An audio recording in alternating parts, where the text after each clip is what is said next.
If we want fewer games to launch broken, we have to hold publishers accountable.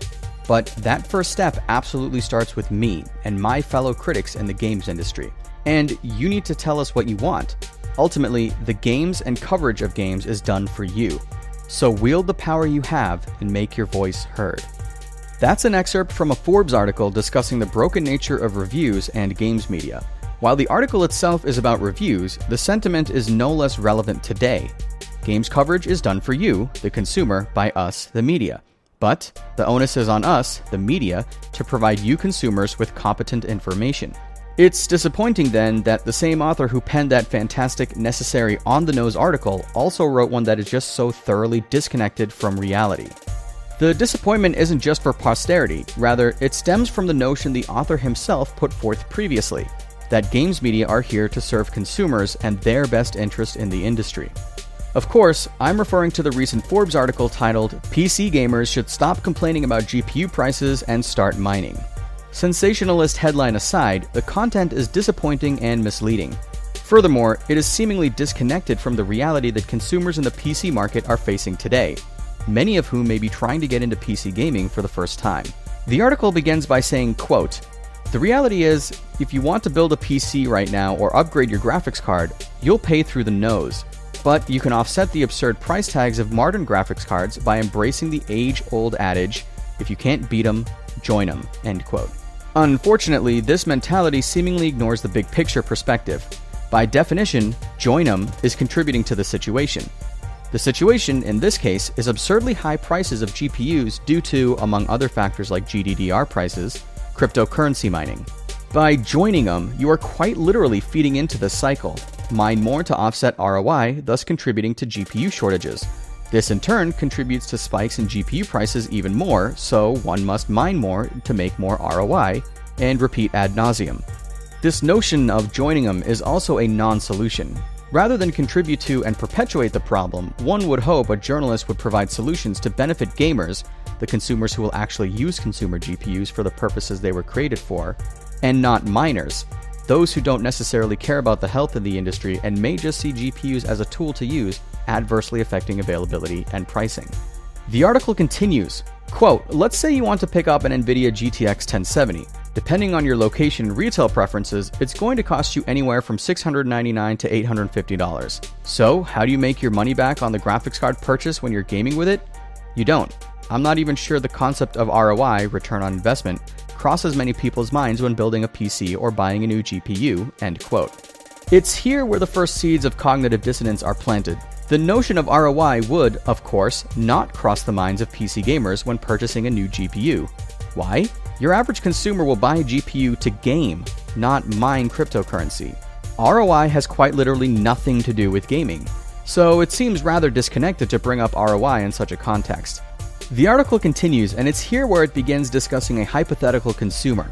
It's worth bearing in mind that this hypothetical consumer is the basis for future arguments brought forth in the article. Quote, "Your GTX 750 Ti just isn't cutting it anymore since it can't exactly kick out 60 FPS in PUBG without looking like your monitor is smeared with Vaseline. So, you decide it's time to execute a serious upgrade and go hunting for an NVIDIA GTX 1070. One of the most, quote, affordable ones you can track down is the Gigabyte Gaming 1070 for $699, or $650 at the time of this writing. You hesitate, but eventually swallow the sticker shock and press forward knowing you'll be playing literally any game out there in its beautiful intended 1080p 60 FPS glory, and many more in 1440p and 4K, end quote. The excerpt assumes that anyone looking for a GPU will swallow the sticker shock. This assertion dangerously borders on fantasy. This completely dismisses the very realistic notion that someone looking for a 1070 at its MSRP of $399 is shopping in that price range for a reason, that this consumer has a very real budget. It's laughable to think any reasonable human being would be willing to pay $250 more for the same card he budgeted for. A reasonable human being would simply not do that. Additionally, this assumption dismisses the equally realistic notion that, given the current GPU climate, someone looking to upgrade from a 750 Ti would suddenly not consider buying a console like the Xbox One X, a product considerably more powerful than a 750 Ti and, as the author puts it, a, quote, serious upgrade over that card. Someone upgrading from a 750 Ti, itself a budget card, would most likely be a budget-oriented, value-driven consumer. And in that sense, a $500 Xbox One X provides far greater value than a $650 1070.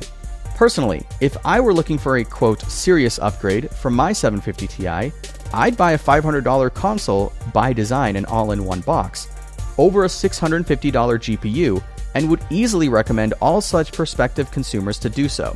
I don't believe this is an outlandish statement to make, and I suspect most reasonable human beings would do the same. The article continues, quote, "By the way, I already baked an average energy cost of 10 cents per kilowatt hour into these profit calculations. If you happen to be in a dorm or living somewhere where electricity is included, then you go," end quote. After digging into this a bit more, I found this estimated cost to actually be too low for many regions, even within the United States. According to the Energy Information Administration via reporting from ChooseEnergy.com, many states are much higher than the estimated 10 cents per kilowatt hour. As an example, New York State is 17 cents per kilowatt hour as of December 2017, with a state like Hawaii costing 30 cents per kilowatt hour. That's triple the estimation provided by the author. Unfortunately then, the 10 cents per kilowatt hour estimation seems incorrect at best and misleading at worst. The article then moves on from the GPU upgrade scenario to a scenario involving a second GPU dedicated solely to mining. Quote, "Does your motherboard have an extra PCIe slot for a secondary graphics card? Let's imagine when you buy your new GTX 1070, you also pick up a GTX 1060, which is incredibly energy efficient, and dedicate that to mining 24/7. I found the 6GB GTX 1060 version of Gigabyte's WindForce model on Amazon for $359, or $325 at the time of this writing. Again, yeah, that's pretty high, but guess what that card can bring in mining 24/7? That's $504 per year, meaning that card pays for itself in less than 10 months when purely dedicated to mining, and then you're cranking out pure profit with it running quietly in the shadows," end quote. This grossly ignores the very real cost of the GTX 1070. The author here is in no uncertain terms stating that you're buying a 1060 alongside a 1070, meaning you're not spending $325 for the 1060 as the author claims. You're actually spending the $650 for the 1070 plus the $325 for the 1060 for a total of $975. This, in turn, negatively affects the ROI figure of $504 per year. It will simply be much lower. The author's claim here is categorically misleading. Again, let's remember that the theoretical gamer the author is discussing in the use case throughout this article is upgrading from a 750 Ti. Like I explained above, it is reasonable to assume that such a consumer is a budget-oriented, value-driven consumer. It is unreasonable and unrealistic to assume that such a consumer would spend nearly $1,000 on multiple graphics cards. Such a budget-oriented, value-driven consumer would not spend nearly $1,000 on his hobby, never mind for his hobby in addition to a secondary source of income. It is simply irrational to think this way. The article also fails to take into account very real factors like room temperature increasing, thus affecting your electricity in an attempt to keep ambient temperatures low, in turn affecting your bottom line. It also fails to take into account quality of life factors such as fan noise from your GPU if your PC is in your bedroom, not an uncommon scenario. Additionally, it completely fails to take into account the human element, that is, how cryptocurrency mining has negatively affected real consumers, many of whom want to get into PC gaming for the first time. Fellow writer Joseph Bradford had a recent anecdote regarding this, which he shared on his Twitter feed. Forgive the length, but I feel it absolutely paramount to include this in full in order to provide the real impact on actual consumers this article fails to consider. Quote, "Was just at a Fry's looking for PSUs. Every time I go in there to look at GPUs, this is what I saw. While I was looking there was a couple talking to their kid who was excited about getting his first GPU.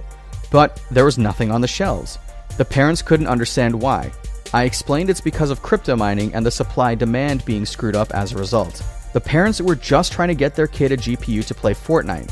They didn't understand how miners could need gaming GPUs, and I explained that it's a matter of miners buying as many as they can to mine as much Bitcoin or other cryptocurrency they invest in. I explained that when you can find a GPU in stock, it's generally a couple $100 more than it should regularly sell for. The kid was really depressed. That excitement turned into another example of how PC gaming is too, quote, expensive. The parents were upset, obviously. To quote the mother, quote, "That is so frustrating and depressing. My son was excited to get his first graphics card. All he wants to do is play Fortnite at 60 FPS. He doesn't need a 1080 Ti, a RX 570 or 580 would have done the trick. Instead, they left empty-handed, a victim of mining. Mining and the demand issues that are caused by mining just ruined PC gaming for someone in real time in front of my very eyes. Gamers should not just, quote, stop complaining and start mining, contributing to the problem. We need to hold companies accountable and demand change. This was really depressing to see. Very depressing. Us in the industry look at this issue so differently. Quote, not miners, but the card manufacturer's fault is one common excuse. Little is ever actually discussed how it affects actual potential consumers. Cryptocurrency mining is, without a shadow of a doubt, ruining PC gaming. Instead of a kid going home, excited to build his first PC and get into Fortnite, he was turned away for reasons he and his parents didn't fully understand. His parents walked away knowing if they want to get a GPU, they'll be spending $100 or more than they should. End quote. It's this tangible impact on real consumers that the Forbes article completely fails to acknowledge. It's unfortunate and disappointing. One can claim that by writing such an article, one is merely showing people some options. However, that's completely missing the point. By using the megaphone that is Forbes, one is merely amplifying the problem. As media, one cannot sit there and naively imply that such an article is just showing options. It's irresponsible. I've also heard the argument, well, the GPU manufacturers are at fault by not keeping up with demand, blame them. Sure, they share blame, but this again ignores root cause. The real question is why these GPU manufacturers can't keep up with demand in the first place. The author is ignoring this very real question. The article from Forbes is dangerous, disappointing, misleading, and worse, perpetuating a very real problem in this industry. Rather than provide consumers with solutions, it only appears to contribute to the GPU shortages by glorifying cryptocurrency mining while simultaneously ignoring the consumers such practices leave in their wake. David Gerard perhaps summed it up best in his book, Attack of the 50-Foot Blockchain, Bitcoin, Blockchain, Ethereum, and Smart Contracts by saying, quote, "Everything to do with cryptocurrencies and blockchains is the domain of fast-talking con men. If anyone tries to sell you on either, kick them in the nuts and run."